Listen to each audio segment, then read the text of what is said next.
This was one of the videos recorded for one of the meetings at Ratio Christi at UTSA. Aside from a few minor edits to clean up the long pauses, the ums and the uhs, it's virtually the exact same video, but in any case, here's the video. Hope y'all enjoy.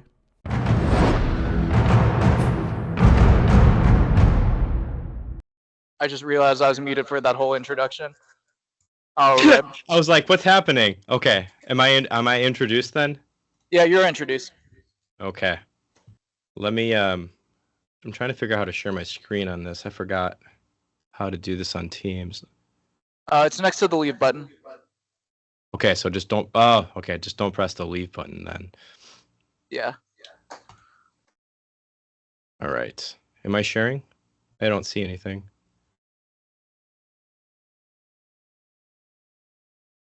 I think I'm sharing. Am I sharing my screen right now, or are you sharing your screen, Dan? Here, I'll try again. Okay, gotcha. Yeah, we saw it earlier. We saw some Greek. Oh, that's okay. I'm assuming if I switch tabs, it'll. Okay. Is it showing? Yeah, it's just a little bit small from our end. We're enlarging it though. Don't worry about the Greek stuff. That's for a different thing that I'm doing. Okay. Try sharing the presentation again. It's not showing? It's showing, but it shows like a ton of different slides. Oh yeah. It's on Prezi, so it's gonna move like that. Oh, okay, gotcha. Cool. Okay. Well, right. I don't know what you said to introduce me, so I'm assuming I'm just gonna start here, I guess. Yeah, for sure. Hey everybody, my name's Than. If you guys don't know who I am, or man, I'm just saying this because I have no clue what I said to you guys. My name's Than. I work for a ministry called Inspiring Philosophy. We specialize in a lot of different areas. Here are some QR codes for you guys if you want to check out our YouTube channel or our website, or you can contact me through the website. But today we're going to be talking about miracles, the epistemology of miracles, Bayesian statistics. It's going to be a really, really fast introduction to this, the epistemology that's going to be undergirding how to think about these things. I'm also a pretty interactive person, so if you guys have questions in the middle of this talk, if you're okay, people can raise their hand, they can ask the question, and you can relay the question since they don't have a mic or anything like that. Is that okay with you? I like interactive stuff. I'm not a good just listen to myself talk kind of lecturer. You're good. I got a mic over here, if you can see. Okay, cool. So you guys, just cut me off if you have questions through this, okay? Awesome. Leave it over here for anyone to grab for questions. That pizza looks really good, man. I've been eating all day. All right, here's what you guys can expect for today, okay? Broadly speaking, I'm going to introduce you guys to Bayesian reasoning, what that means and why it's important. From there, we're going to talk about arguments against miracles and why they fail. And then we're going to get into some modern day accounts. This is going to go a little fast, but also probably a little bit slower than normal for me. I'm pretty sick right now still. Yesterday I threw up like 8 times. Today haven't thrown up at all, but I'm just running really low on energy. So bear with me there, guys. With that, let's just kind of get into this, okay? So whenever we're trying to figure out what is more probable or what probably happened, I think it comes down to 3 questions you can ask yourself. They are, what is the prior probability of a hypothesis and another hypothesis? So for instance, let's just say you're trying to figure out who did a murder. One hypothesis might be suspect 1, and another hypothesis is going to be suspect 2. Before you look at any evidence, you might ask yourself, okay, well, what's the probability that person 1 did it before we look at the evidence? And what's the probability that person 2 did it before we look at the evidence? Then there's 2 other questions you're going to ask. What is the probability, or what are the odds of the evidence that we do have if hypothesis 1 happened? And the other question is just going to be, what are the odds of the evidence we have if hypothesis 2 happened. In other words, you're asking what is the likelihood of having the evidence that we have on the condition that one hypothesis happened versus another. Or another way of phrasing this would be, how expected is this evidence on the condition X happened over Y happened? Is that making sense to everybody so far? Cool. I'm seeing some heads nodding. So here's one case example. You look at this picture and you can tell by my excellent Photoshop skills that there's some shoes and some smoke coming out of that cabin, right? So here's our question. Are people staying in the cabin? H1 is yes, or hypothesis 1 is yes, hypothesis 2 is no. And just for simplicity's sake, here's our evidence. There's the degraded nature of the cabin, the shoes, and this smoke that seems like it's coming from a really, really controlled source, right? So let's go back to our fundamental questions. What is the prior probability of hypothesis 1 and hypothesis 2? What are the odds of the evidence if hypothesis 1 is true, and what are the odds of the evidence if hypothesis 2 is true? What ends up happening, really quick question actually, can you see my mouse moving as I talk? Yeah. Okay. Yeah. So what those questions end up giving us is what we need for something called Bayes' theorem. This is the theorem put in something called its odds form, where you're actually going to take the relative probability of two competing hypotheses. So H1 is yes, people are staying in the cabin. H2 is no, people are not staying in the cabin. So the probability of either hypothesis given the evidence over the hypothesis, or the hypothesis 2 given the evidence, is going to be equal to the prior probability, the ratio of the prior probabilities of the two hypotheses, multiplied by the probability of the evidence given the hypothesis 1 over the probability of the evidence given hypothesis 2. So all the questions we're asking is giving us these two things that we need in order to actually find out the actual probability of the hypothesis in question when we put things into like a ratio, if that makes sense. And this is really important because at the end of the day, we're not trying to prove with 100% certainty that miracles happen, that for me, Jesus rose from the dead, that God exists or anything. I don't think that we can actually do that with most of our beliefs. The overwhelming majority of our beliefs are going to operate on more of a probabilistic scale, not 100% certainty. Does that make sense? Why we want to go about things this way? For sure. And we're going to connect this, especially when it comes to arguments against miracles. But let's just keep on going with the case example now. So let's ask our first question. What is the prior probability of hypothesis 1, hypothesis 2? For sake of simplicity, let's just say there's two options on the table. Before we look at the evidence, we'll just say it's 50-50. Is everybody with me there? From there, now we want to figure out what are the odds of the evidence if hypothesis 1 is true. So evidence 1 is the degraded nature of the house.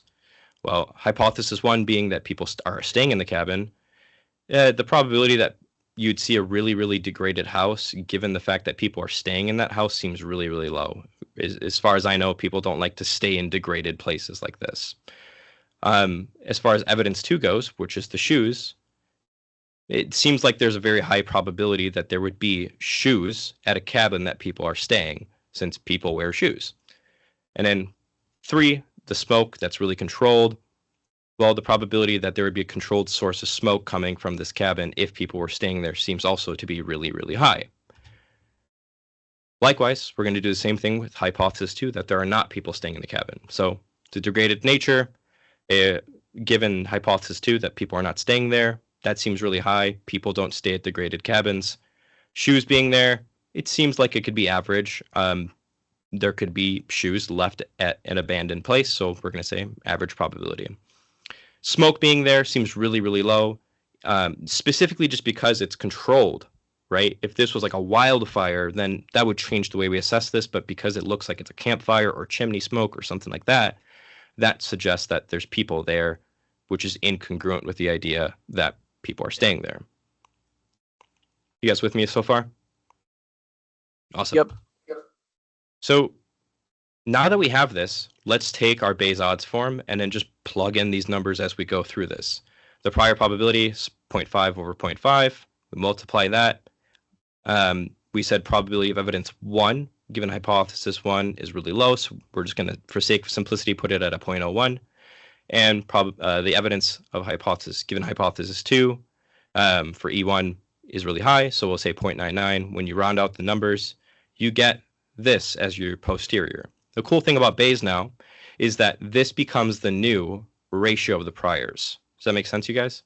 Because now as we go into the next piece of evidence, the prior probability before we look at this next piece of evidence is now the old posterior probability.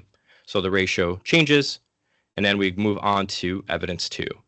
So we decided that the probability of there being shoes on the condition that somebody was staying in the cabin was really high, and we said average for the probability of there being shoes on the condition that somebody was not staying at the cabin. So again, we run the numbers, and then we get our new posterior probability, which then is our new prior probability, and we update.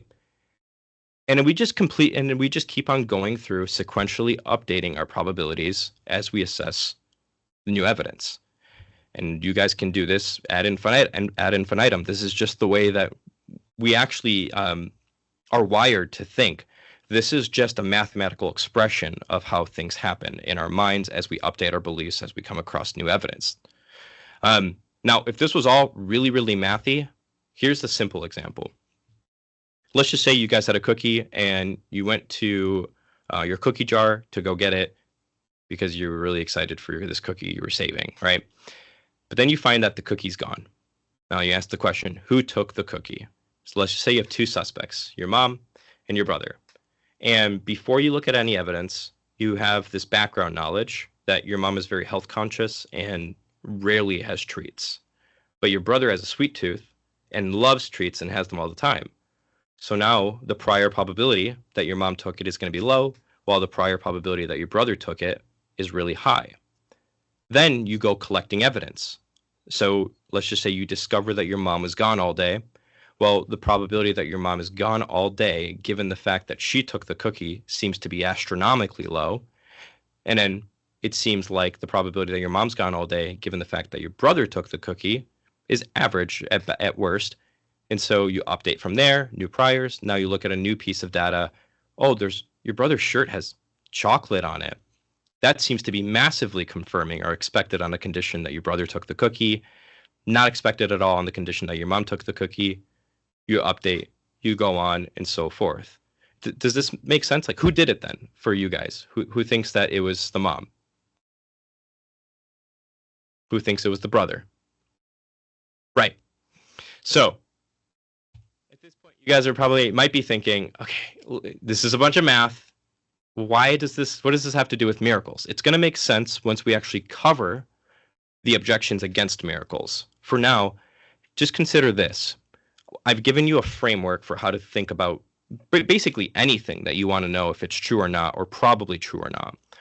And when it comes to miracles, minimally speaking, what we want to know is the probability of a miracle happening for a particular event in question more probable than the probability that some other event happened. And this is really important because many times skeptics are going to frame discussions when it comes to miracles as, well, I'm not convinced that it happened. Or they might try to move the goalpost and say, okay, well, why doesn't God do this? And why doesn't God do this and this and this and this?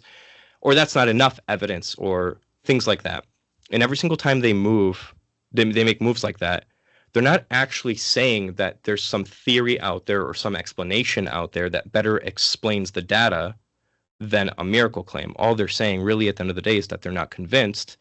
But what I'm going to push back and say is, well, listen, I care about whether or not the probability that a miracle happened is higher than the probability that some unknown natural law caused it, that people were lying or mistaken. Does that make sense? Got a bunch of yeses. All right. From there, then, let's move on to these arguments against miracles in general and why they fail. So most of the arguments are going to come back down to a guy named David Hume. Has anybody heard of David Hume? Okay. David Hume is a Scottish philosopher out of Edinburgh.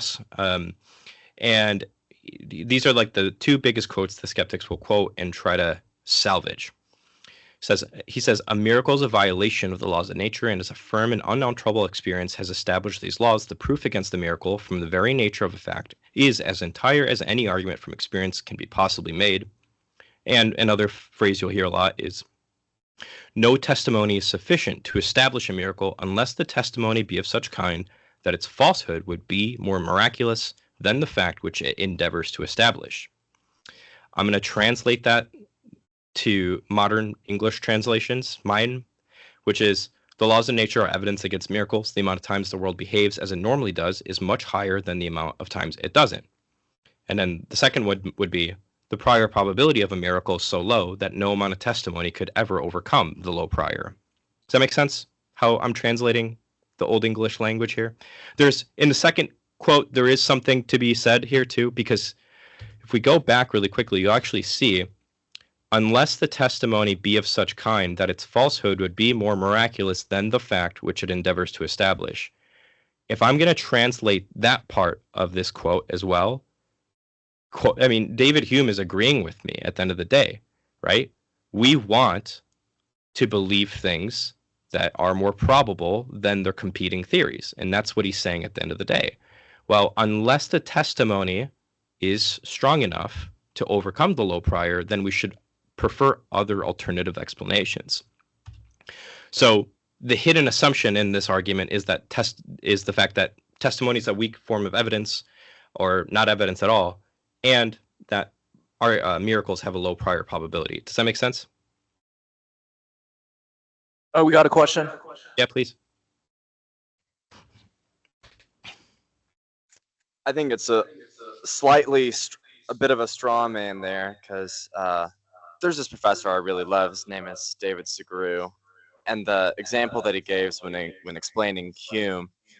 I'm sorry, I'm pausing because there's this echo and it's really hard to concentrate. Oh, I know. I hear it too. Don't worry. I don't blame you, man.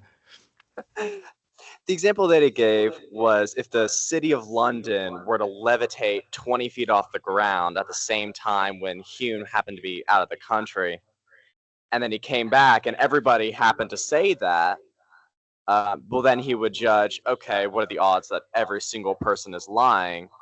It's very, very low. In fact, the odds that every single person is lying is more miraculous than the idea that the city did, in fact. Does that make sense? Yeah. I feel like saying the no amount of testimony is a little bit of a straw man. He's saying only that if the testimonial evidence would be so ridiculous that it would. I feel like I'm making sense to you. I don't know if I'm making sense. Yeah. So this is one of the troubles with giving a short presentation, because there's tons of interpretations of Hume, and I would agree with you. What Hume is saying is this is the problem, right? I would agree with you what you're saying there, right? And it depends, when you say it's a straw man, it depends on who you think the rhetorical target might be here, because most skeptics at the end of the day in current times are going to argue that miracles just have such a low prior that no amount of testimony could ever overcome it. Now, if you think Hume is not making that argument, that's totally fine. But that's a different interpretation of Hume than most skeptics I interact with and philosophers I interact with in the current time period. Does that make sense? You said yeah. Okay, awesome. And we can talk about this more after the fact too. Well, there we go. Okay. So let's go into why I think these few trains of thought are misguided. First, let's just define some terms. A law of nature is just a description that tells us how nature behaves when it's left to itself. A miracle, by contrast, is an event that would not have occurred when nature was left to itself. I'm going to say that these are clearly detectable deviations from the laws of nature produced by a divine agent to certify religious claim. We good on those definitions? With the law of nature discussion, I'm going with descriptions here. Some people might argue for a stronger interpretation of Hume, where he's going to say that laws of nature are violations of the laws of nature in the prescriptive sense, and therefore the impossible. I don't think David Hume is going to argue that, and most philosophers that try to argue against miracles today are not going to take that strong of an interpretation of Hume either. So, with the law of nature argument, I think it fails for a few different reasons. One being this: if you just let M equal miracle and U equal uniform laws of nature, then you get this. If the probability of a miracle given the uniform laws of nature is equal to 1, then the probability of a miracle given the uniform laws of nature is greater than or equal to the prior probability of a miracle. Or if the prior probability of a miracle given the uniform laws of nature is about equal to 1, then at worst, the probability of a miracle given the uniform laws of nature is about equal to the prior probability of a miracle. So the translation of the math there is that the fact that our ordinary experience tells us, for instance, that dead men stay dead, mathematically cannot be a significant piece of evidence against the resurrection, because miracles would not function as a sign without the backdrop of a stable natural order. So here's an analogy. Do you guys see this special message that I have on this screen for you guys? We see it. Well, not the caption on top that says special message. There's an actual special message in here. Oh, okay, gotcha. Yeah, I don't see it. All right. What about now? Yeah, we see it. So is the fact that the backdrop of this special message black while the message itself is white evidence against the fact that there is a white message here? No. Got some no's. And so in the same way, the constant backdrop of the laws of nature, which miracles are supposed to stand out from as a deviation from in order to see some sort of divine message or revelation or vindication of a message, necessarily entails the backdrop of something that's stable for it to stand out of. Does that make sense, guys? Cool. Yep. Okay, testimony and low priors. So there's a few things that we can get going here. If somebody ever says to you, for instance, that no amount of testimony could ever be sufficient to establish a miracle, well, here's an argument here. And basically, on the left side, we have we have the posterior odds, and what this represents is the odds that the miracle M occurred, and then all of a sudden, that probably is a bunch of Greek to you guys. So I'm going to translate the math right away for you guys here. The long story short, testimony is evidence. This is indisputable in the field of epistemology. If anybody ever tries to say it's not, you can come up with tons of counterexamples. The overwhelming majority of the beliefs we hold about the world are through testimony. Textbooks, what experts tell us, what our parents tell us, so on and so forth. And so if testimony is evidence, then in theory, no matter how low the prior probability of a miracle is, unless it's 0, you can, in theory, eventually get enough testimony to overcome the low prior probability of a miracle. Does that make sense? Now, here's other things to consider. If somebody wants to say that miracles just have a low prior probability, there's only a few arguments for this. One might be, for instance, the frequentist argument. And somebody might say, well, look, the probability of A in a class B is the relative frequency of A occurring in B. So if somebody applies this to miracles, they'll say, given a sample size of 100 billion people and none have risen from the dead, the prior probability that Jesus rose from the dead is really low. It might be 0 or 0.00000000001, right? And that might seem intuitive to you guys even, right? You might think, well, yeah, that seems to line up. Here's the problem. One of the problems with this line of reasoning is called the reference class problem.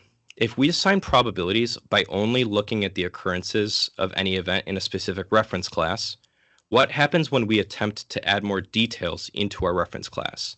So let's use an example. What is the probability of me getting cancer? These aren't actual statistics, but let's just pretend we have a reference class of humans and a sample size is 10,000 humans, and 300 out of 10,000 got cancer. So 3% would be the statistical probability. But now here's the thing. There's more things about me that are going to be informative as to whether or not I get cancer, right? Like just being a human doesn't tell me much about what the probability of me getting cancer is, right? There's going to be tons of other variables at play. So what happens when we change the reference class from humans to male humans, and then from male humans to human males who are Greek, to human males that are Greek and have a family history of cancer, to human males that are Greek and have a family history of cancer and have been exposed to various carcinogens in their work as a firefighter in the past, but have an extremely balanced, healthy diet. You can keep on going and keep on going and keep on going and keep on going until you just keep on adding so many variables that an issue arises. More variables and details I add, the smaller my reference class gets. And the smaller my reference class gets, the closer and closer I'm going to get to the sample size being 1. And the closer we get to our reference class and sample size of being 1, the further we get from the probability of me getting cancer. Because if the reference class ends up being 1, then the probability is either going to be 0 or 100%. But that produces a really counterintuitive result all of a sudden. The more data that we add, the further away we get from the probability that I'm going to get cancer. And that doesn't seem to line up. Do you guys feel that intuitive force right there of this problem? Also, yeses. So the other problem is this just runs into a ton of counterexamples. And so I'm not arguing against abiogenesis here when I bring this up as a counterexample. What I'm saying is most people, I don't know where you guys land on this sort of stuff, but let's just say we go with what the scientific community says of abiogenesis, that life arose from non-life. Here's the naturalistic way that it happened. Here's the problem. We have never observed life coming from non-life. We've never observed abiogenesis happening. We've tried to replicate it, and we've still not been able to really do it. So, based off this line of reasoning as applied to miracles for a low prior probability of miracles, if it's just the case that we've never observed this, is the prior probability of abiogenesis 0? Or just infinitesimally close to 0? Well, if it was, how are we overcoming that low prior? A second example might be something like this. The spring. Let's just rewind time, for instance, and go back to the first time somebody invented the spring. And I go up to you guys and I go, hey guys, check this out. This thing I got here, it's called the spring. When I compress it, what do you think the prior probability is that it's going to do springy stuff and like decompress and do spring stuff, right? It's never happened before. So the observed frequency of springs doing spring stuff is 0. Does that mean that the prior probability that the spring is going to decompress and do springy stuff is 0? Well, no, because in your background knowledge, you have other things that are going to inform you, right? You're going to make inferences about the prior probability, about what the spring is going to do. And so that leads us to this. We have quickly gone over a few different reasons why a lot of the arguments for the low prior probability of a miracle claim fail, and why the arguments against miracles tend to fail. Here's a quick reason that you can go over, and there's many that we can kind of go over, but for sake of time, I'm just giving this, to think that the prior probability of a miracle is not going to be that low on the condition that God exists. And it's a reverse ordered engineer basically from divine hiddenness. Is everybody familiar with the argument from divine hiddenness? Getting a lot of those. Okay, totally fine. So the argument from divine hiddenness goes like this. The basic idea is like, hey, if God exists, I'm going to expect that God is going to reveal himself in some way, shape, or form to non-resistant non-believers or people that want to believe but just need an evidential push. The skeptic will argue, well, there's non-resistant non-believers out there who don't get a religious experience, stuff like that. Therefore, God does not exist, or therefore this is evidence against God's existence, right? If you reverse engineer the argument, basically what they're saying is the probability of divine revelation given God's existence is really high. Miracles, however, though, are within the category of divine revelation. So the probability of miracles given God's existence is high, or at the very least, not as low as the skeptic would want to concede. Does that make sense? Yep. So with that in mind, let's go over some case examples here. There's so many out there, but we're going to go over just a few of them. Is there a question? Yeah, there's a question. Hey, Dan, just before we move on real quick, I just wanted to recap. So you're saying if a skeptic is coming at us saying, since we haven't observed any miracles, let's say someone rising from the dead, it's super low probability or zero probability that Jesus rose from the dead because it's never happened before. You're saying, based on the math, that's actually not a valid argument because no matter how low the prior probability is, there's still going to be a case where it could happen. It's never a non-zero. Well, yeah, so it depends. There's so many different ways, because what I'm giving you is just a broad overview of the ways that skeptics will argue. Within that, though, there's going to be nuance as to how they can go about this, depending on their theory of probability, and all sorts of things, right? And so keep that in mind with how I'm about to answer. It all depends on what specifically the skeptic wants to say. So for instance, if they're going to make that argument that there's a base rate of dead people stay dead, what you can push back with and say is, okay, well, one, that law of nature type thing that I showed you earlier, where the probability of a miracle given uniform laws of nature is equal to 1. And so that can't be evidence against miracles happening. But then also, again, if they're just going to argue based off of frequency, well, that might be probative in the small sense of the prior probability, but then you have all these other avenues to look at. So it all depends on how they weight it. If the skeptic says, like, look, the frequency of resurrections in the reference class of humans is 0 out of 100 billion, therefore the probability is 0 out of 100 billion, that's when you can push back and say, look, I get where you're coming from, but here's this argument and this argument and this argument. It might inform us, but this clearly is not going to be the only thing that informs us. And that's when I would go and basically reverse engineer the divine hiddenness argument. Does that make sense? Yeah, that's helpful. So when it comes to modern case studies, like I said, there's a lot of cases out there, and for sake of time, we're just going to go over a few. The first one is called it's in a journal. It's called the Case Report of Instantaneous Resolution of Juvenile Macular Degeneration Blindness After Proximal Intercessory Prayer. So, and yes, there is medical documentation with this. So with this case, the subject eyesight at the start of this investigation was 20/400. And these are going to be quotes from the paper. This case predates the availability of much of the ophthalmic testing now used for diagnosis. In the 1960s, an ophthalmoscope and or slit lamp were available to examine the retina. Medical records from an ophthalmic examination in 1960 indicate uncorrected vision was 7/200 in each eye, roughly corresponding to finger counting vision only, and thus legal blindness. You fast forward to January 29th, 1971. A school for blind people recorded her uncorrected vision as finger counting on the right and hand motion on the left, and the right could be slightly improved with correction to 20/400. She had exotropia, eyes deviated laterally, which is often the case with an adult who has lost vision.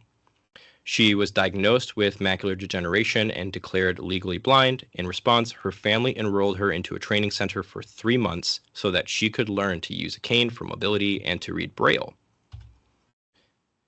From the paper again, after completing the mobility training, on August of 1972, one evening prior to going to bed, she regained her vision instantaneously after receiving PIP stands for proximal intercessory prayer, from her husband. This experience occurred after approximately 13 years of blindness. And if you fast forward, at the close of the prayer, his wife opened her eyes and saw her husband kneeling in front of her, which was the first clear visual perception after almost 13 years of blindness. And I really want to stress this point. This is what she did not get healed to 20/40 perfect vision. And a lot of times when I present this case, a lot of skeptics will go, well, hold on, God didn't heal her all the way or anything like that. But when we look at the case, her healed vision was correlated to her vision prior to her diagnosis of macular degeneration. So God healed her to what she used to be, if that makes sense.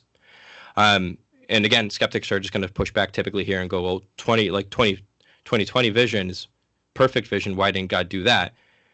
Now, I'm going to table that question for when we get to objections and stuff like that. But for now, just consider the fact that this is still a 400% increase in visual acuity. There are no analogs to this in naturalistic accounts. For all intents and purposes, if you're not going to call this a miraculous healing, you can call this an incredible healing, something just completely inconsistent with what we know about the natural world. So, if this was not a miraculous healing, what are the other competing theories on the table that could explain all this? For instance, were they lying? Were they all mistaken? Or was it some unknown natural law? These are going to be, like, broadly speaking, the three categories that would actually be able to explain this account. Does that make sense, guys? And so keep in mind when you're thinking about this then, we have all the medical records. There's 13 years of blindness. There's no naturalistic parallels to this. And any unknown natural laws that could possibly be out there would end up contradicting what we know about the current science, such that it would actually undercut what we do know now about these things. In other words, if you want to posit an unknown natural law in order to salvage the idea that this was not a miracle, it comes with the epistemic cost of saying, well, look, what we just know about eye science and stuff like that, it is probably wrong then, because there's no way that this is a miracle. Does that make sense? And you have to keep into account the religious context of the healing as well. So again, let's just kind of go back to our methodology, our framework of thinking about these things. So when we're thinking about the prior probability, right? The prior probability of everybody lying for 13 years and getting away with it seems to be extremely low. The prior probability of everybody being mistaken for that long, including the person that was blind for 13 years, seems to be incredibly low. The probability of an unknown natural law is going to be anywhere from high to very low, depending on the specificity of the natural law. And what I mean by that is there's a difference between saying, hey, well, maybe there's some unknown natural law, and saying something like, well, look, there is this unknown natural law that interacts with these types of people in this particular way, in these particular settings, under these conditions, at this time, and blah, blah, blah, blah, blah, blah. One is very, very generalized and doesn't actually explain anything. And the other is so specific that it explains everything. But because it's so specific, it's complex. This is where we would invoke Occam's razor and say, well, because of the complexity and the burden of this theory, the prior probability is going to be really low. Does that make sense what I'm saying there, guys? Then, Yep. You're frozen on my screen. You okay? Am I cutting out? Are we back? Yeah. Okay, gotcha. What was the last thing you heard? We heard everything. I think it was Okay. just a screen. Okay. And then when it comes to the prior probability of a miracle, I'll grant low, or the very, very academic term schmedium here. Again, because I didn't really go into a full argument for why God exists, or why the prior probability of a miracle given God's existence is going to be incredibly high.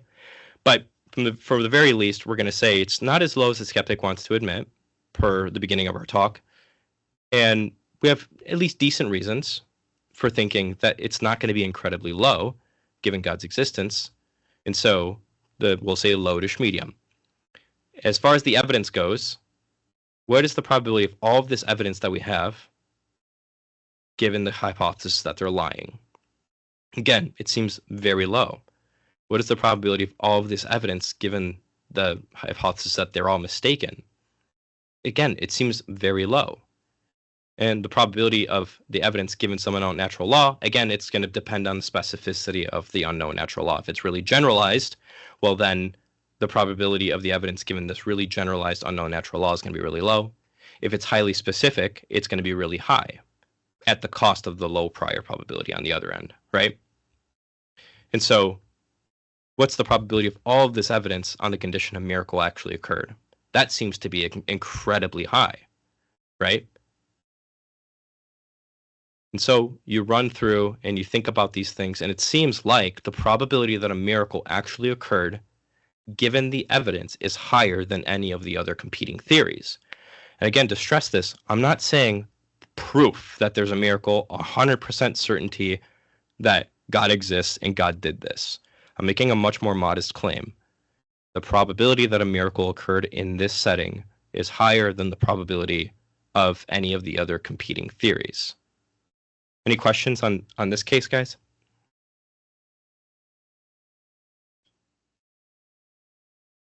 We got one. Yeah.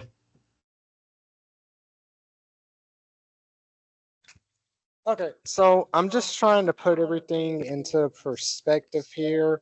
And basically what I'm getting is that the more evidence that you have to back up a hypothesis in this case, the more that you're able to prove that, the likely that it's actually the truth of the situation. Sorry. Is that the... Hold on, I'm gonna have you repeat the question. I'm gonna mute myself on the off chance that helps with the echo. All right, cool. Sorry. So let me rephrase that. What I'm picking up here is that the more evidence that you have in order to prove a hypothesis, the more likely that the probability of it coming true is higher, correct? Yep. Okay, cool. I just wanted to make sure. And just to tack on again, prior probabilities are really important as well, right? Because if the skeptic thinks that miracles just are so improbable that no amount of testimony would ever be enough to overcome the low prior, right? Then it doesn't matter how much evidence you put in, which is why we spent so much time in the beginning talking about that. Does that make sense? Awesome. All right, guys. Let's go one more case here. The case of Chris Gunderson. I actually interviewed this guy in real time as well. I've talked to him personally. Went and talked. I personally talked to the doctors, to him, and went into a little bit more detail investigating this by myself. But I'm only going to present to you guys the data that is from this paper. So this is Chris Gunderson. At 2 weeks old, Chris was experiencing severe vomiting, and he was diagnosed with gastroparesis, and he needed feeding tubes. Gastroparesis impedes stomach emptying. The medical technology manages symptoms, but there is no cure for this. Surgeons added Roux and Y-limb at 11 months old to reroute stomach emptying. It's just basically a tube that helps with this condition. And Chris relied on a jujunostomy tube, or a J tube. You'll hear me say Y tube and J tube here a lot. And this is for feeding for 16 years, where he struggled with inadequate nutrition. Again, there's no cure for this. He attended a Pentecostal church in Oregon and heard Bruce Van Natta, a preacher, his miracle healing story. And while Van Natta prayed, Chris experienced pulsing and contraction sensations in his abdomen. That night, Chris ate his first oral meal without any complications. Primary care physicians and gastroenterologists could not explain the spontaneous resolution at all. And the tubes were then surgically removed 4 months after the healing, documented as a medical case study. From the supplementary material and from the doctor's reports, these are some quotes.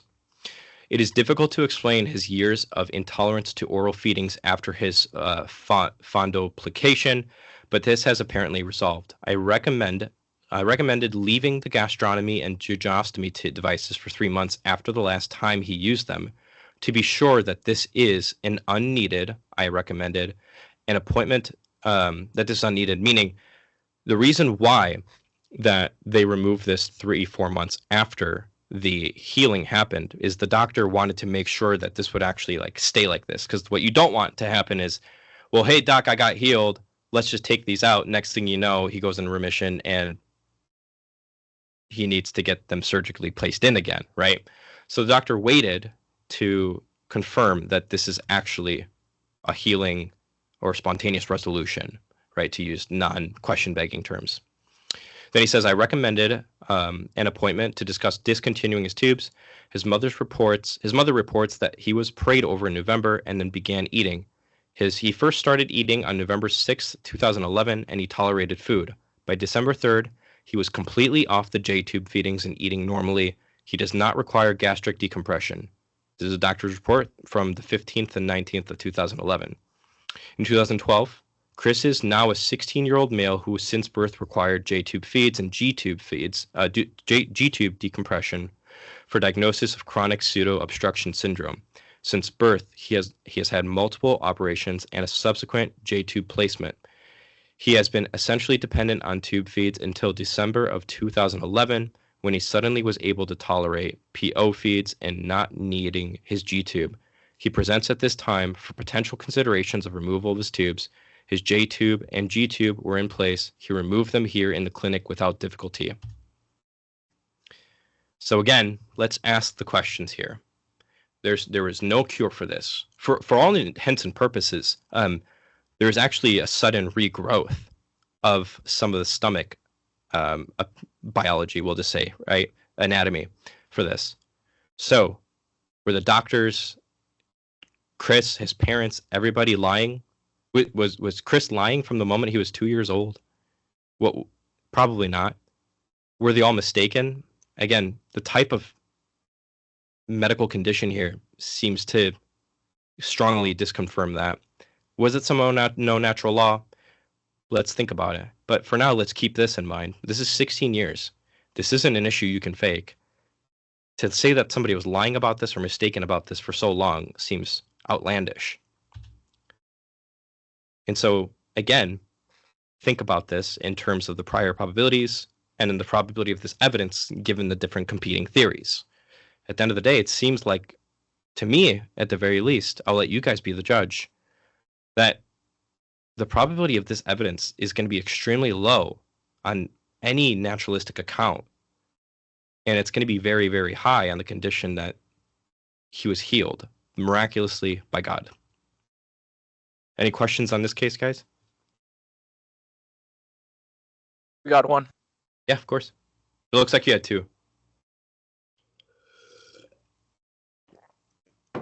I feel like this is a frequent testimony that I've heard of, like, yeah, this is people definitely one of the more having some popular sort of ones. medical illness and then praying over it and them receiving the miracle of, like, healing. But I feel like there's another group of people that pray for their, like, health healing and they don't receive that. So I guess my question is, like, why not them? Yeah, that's a great question. And so there's going to be a few things to kind of think about here. There's going to be a few categories of miracles. I like to taxonomize the miracles. One's going to be like healings of mercy, right?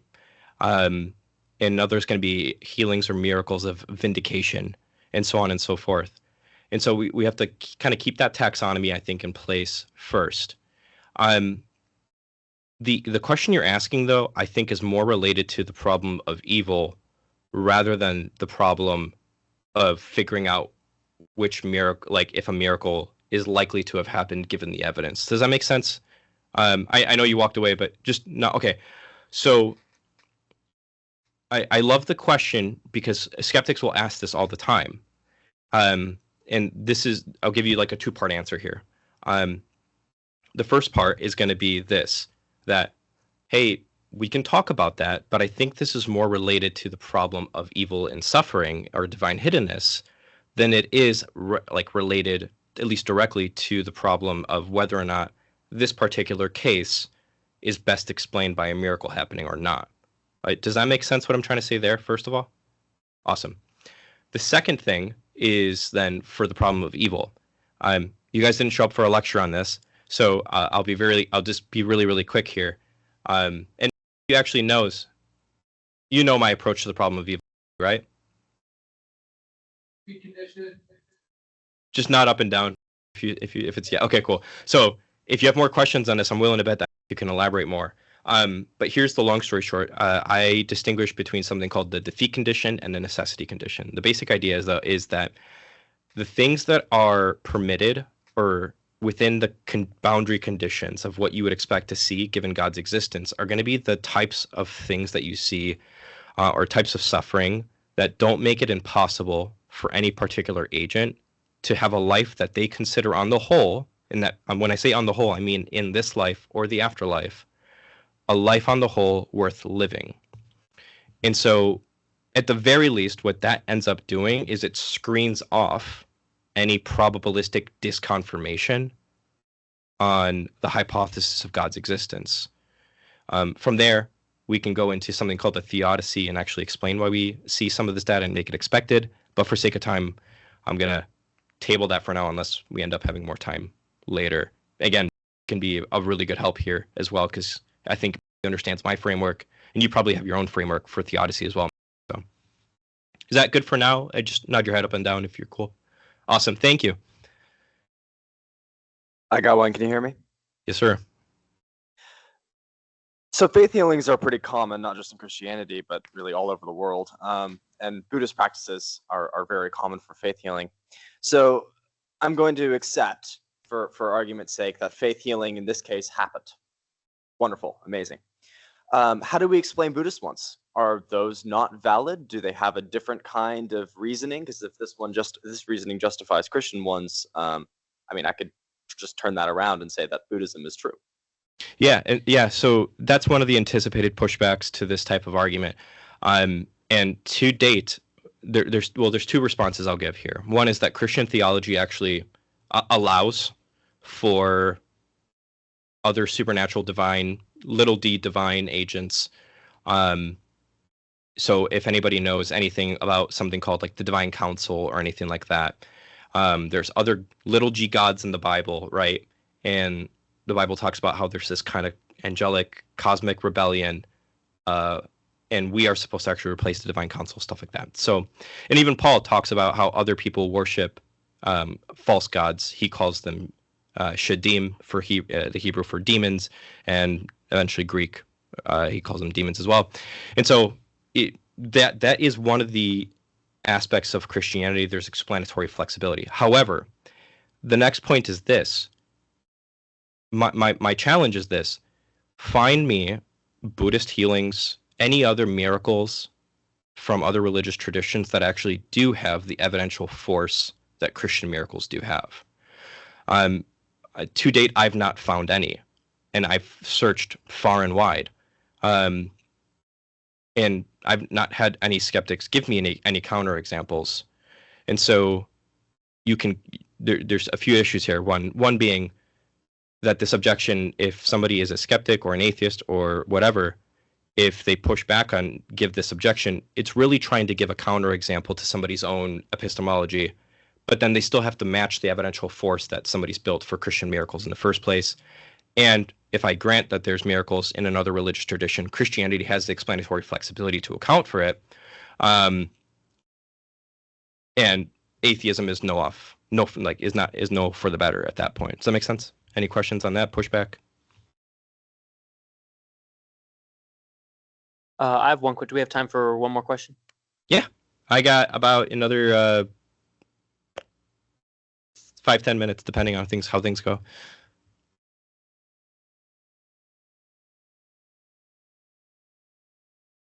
To help people on the popular level believe in the existence of the divine start miracles. Like, yeah, what's a popular level way to do this? The mic just cut back in. So I didn't hear anything you said right there. I'm so sorry. Crazy, can you hear me now? Yes. Okay, just a popular level.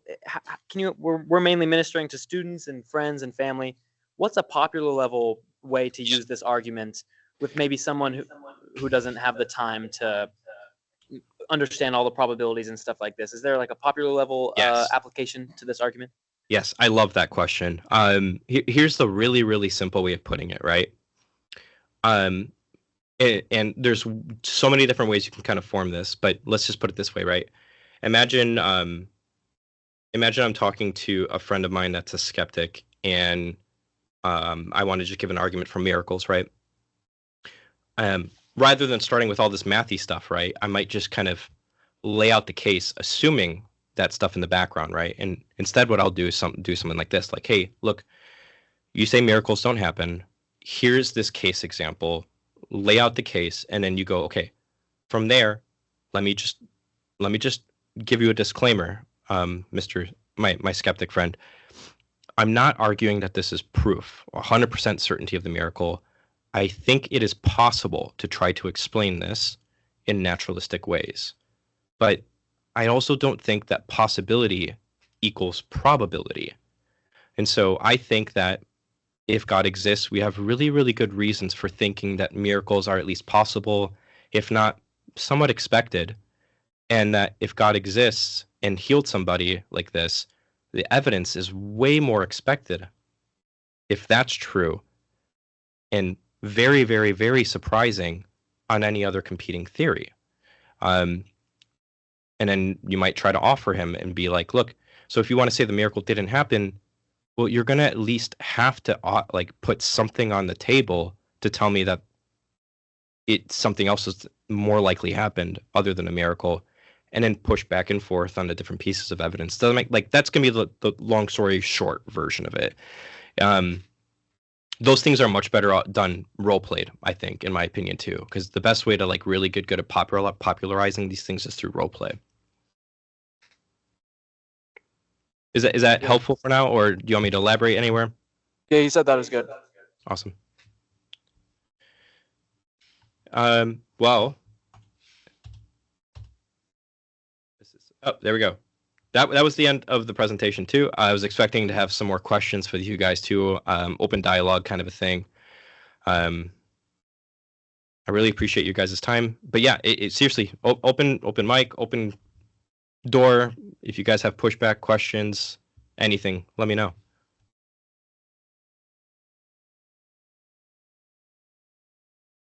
Looks like we're good. Yeah. All right, everyone, give it a round for Than. Thank you for having me, everybody. And again, you can share with them my Inspiring Philosophy email address. And that way, if you guys ever have questions for me or questions about the presentation, a thought or a question you had that popped up randomly later on, whatever it might be, feel free to shoot me an email, guys. I really appreciate your time. Yeah, I think I only have your ExploringReality email though. Okay, cool. It's just it's just Than at InspiringPhilosophy.com. Okay, gotcha. Thanks. So awesome. And let me know if you need anything else too. Yeah, for sure. Thanks, Than. Okay. Bye, guys. You made it to the end of this video. If you enjoyed it, please hit like, subscribe, and that notification bell for more content. Got questions or ideas? Drop them in the comments below. Until then, next time, thanks for watching. This is Boy Paul signing out. Peace.